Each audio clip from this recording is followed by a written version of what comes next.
Thank you for joining me on this coffee break, Anthony. I have a Kirkland K cup with a shot of cream. Do you have a coffee today, or is it still too hot there? Actually, I haven't had a coffee at all today. I'm just drinking some agua, some good old water. So, stop me if this sounds familiar at all. Humans on a world that kind of looks like Earth, but it seems more set back than Earth, and they're fighting against something that they're fighting against something and they don't know why they're fighting against this thing, but it's what they've done for hundreds of years, and they've either modified the native species of the planet to help them fight the thing they're fighting, or the thing they're fighting is the corpse of the thing they're fighting, or the thing they're fighting is something they've made. Does that sound familiar at all to you? This could be a million stories, but the story that for me it most closely resembles is just because I just read the first book recently. Is the first book of the Tripod series. So Dragon Riders of Pern, they find a new planet, they genetically engineer. They have to deal with thread falling. They genetically engineer the threads into dragons to fight the dragons. Hence, you get the Dragon Riders of Pern series. Then you have Iron Widow, which they fight in mechs, which they harvested. I forget what the name of the things they fight are, but the things the mechs fight, if they, depending on the damage, they can harvest them and make them into mechs. And there's different levels of them. And there's also different levels of dragons. That's also something connecting those two. But it turns out there's a Great Wall in Iron Widow, but it turns out that it's just like on Pern, it's a fallen world, and the things they're fighting are the natural creatures of that world, and there's actually gods in the end of it. It's a bit weird at the end there. And then you have Citadel, which is humans have been in this city for 400 years. The city's called Citadel because it's a religious city with walls to keep out the rising flood, because the area it's a planet with rings, so you know it's not Earth right off the bat. Okay. And they crashed in. They fell from heaven in the area under the rings, which was eternally winter because it's under the rings and doesn't get sun. So they had to go to this forest, which floods all the time. So they built this town on a hill, and part of the religion is they have to cleanse the world of demons, which are wolves with wings that are telepathic and telekinetic. It turns out in Citadel that one of the chapters, I think it's chapter 30, spoilers if you haven't read the book Citadel. I'm sorry, Anthony, I'm going to spoil it. No worries. You know me. I don't mind spoilers. So this is from like the book one of three, two of three, three of three. It's Citadel by C.M. Alongi. Oh, I'm looking at. There's going to be another book because there's a few things that really bug me about this book. I don't know if they would bother you or not, but when you set up someone as just being a villain who knows that the demons were created by man and still wants to eradicate all the demons, that's kind of evil, wouldn't you say?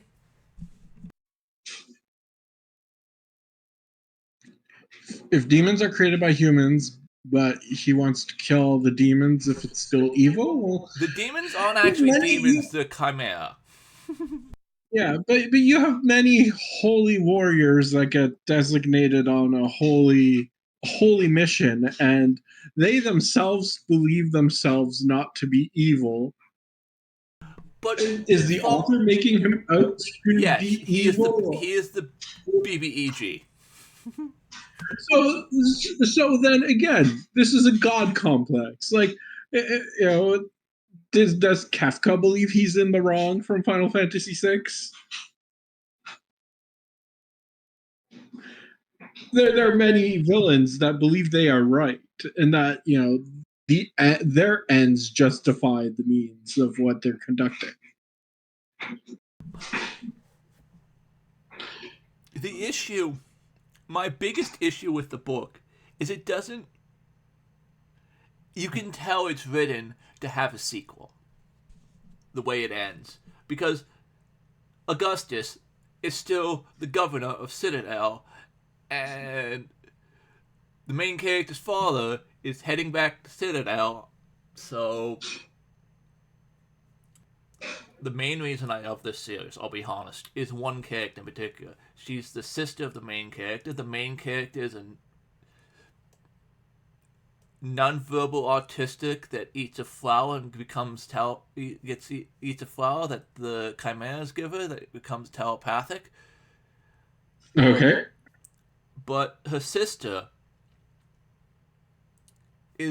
doesn't want kids, wants to focus on a career of creating artifacts, which are basically things that they carried from the ship that crashed with them, and recreate them, because they've lost how to create most of them in the 400 years they've been there. And she's basically asexual. She's someone I can relate to, but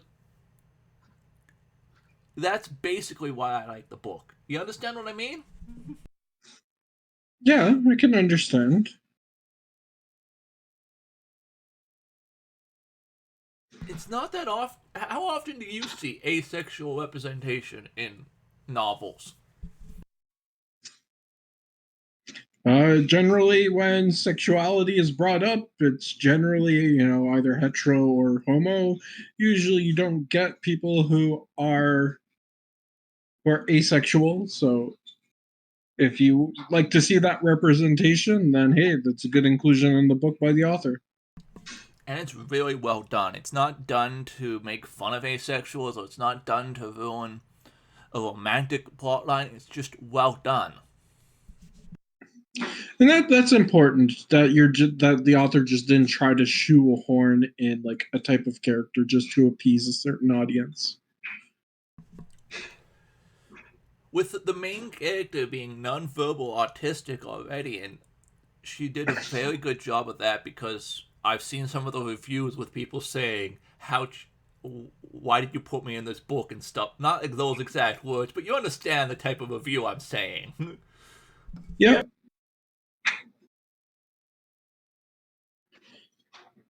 Like, just scrolling as we're talking, like looking at the author, like she seems to, well, I'm assuming it's a she, but whatever, the author CM,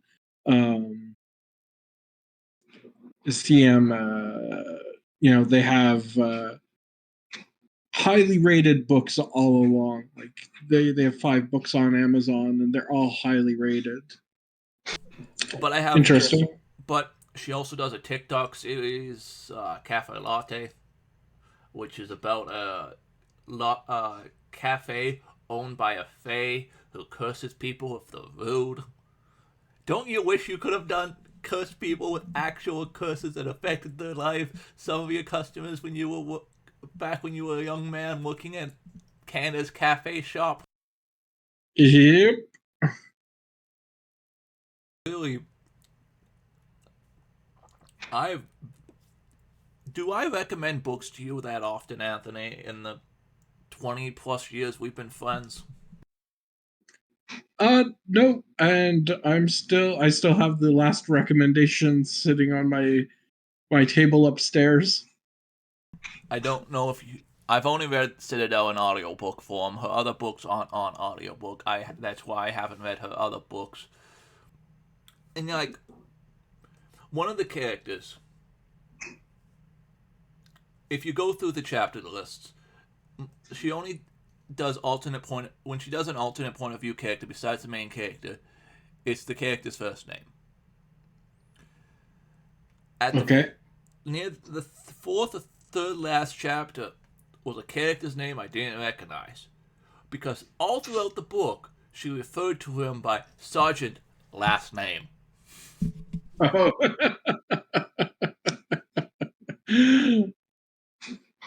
That's all. That's good. That humanizes that character.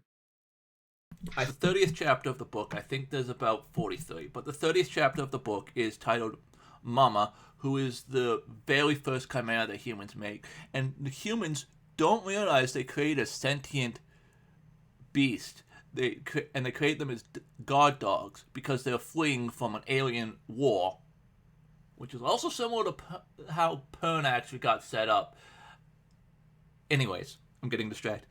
And so they don't treat her well, and then they make her give birth, and they don't treat her kids well, but they're all telepathic. So the only person that realizes they're sentient is the one that created them, who, as soon as they release from the little small itty bitty cages, the baby ones, gets killed.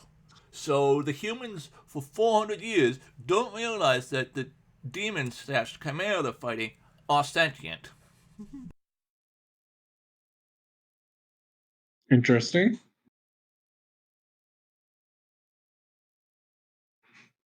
They think they're doing God's work by getting rid of these vile beasts that are just beasts. Also, the deity they worship is very interesting. It's the 100-faced god. Okay.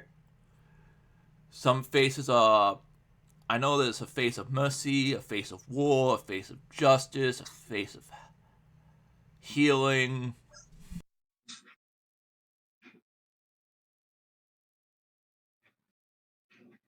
Interesting.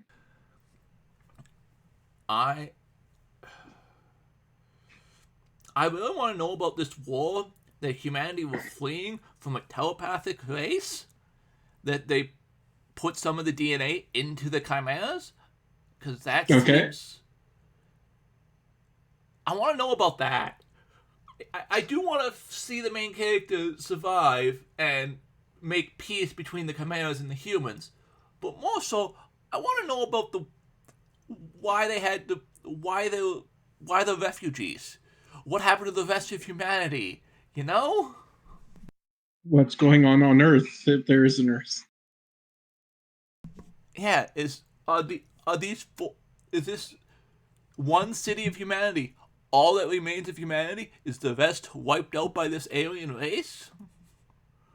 Or is it like Pern with humanity and the aliens making peace 10 years after they crash land and having no idea where they are? Have you ever been reading a book where you get to a point when you see the plot twist, like humans made the chimera, and you're like, of course, that makes perfect sense? Have you ever come across a plot twist about 2/3 of the way through a book and said, that makes sense? I don't know why I didn't see that before, but that makes perfect sense. Probably, but nothing is coming to my mind at the moment. Thank you for joining me for my coffee break. No worries.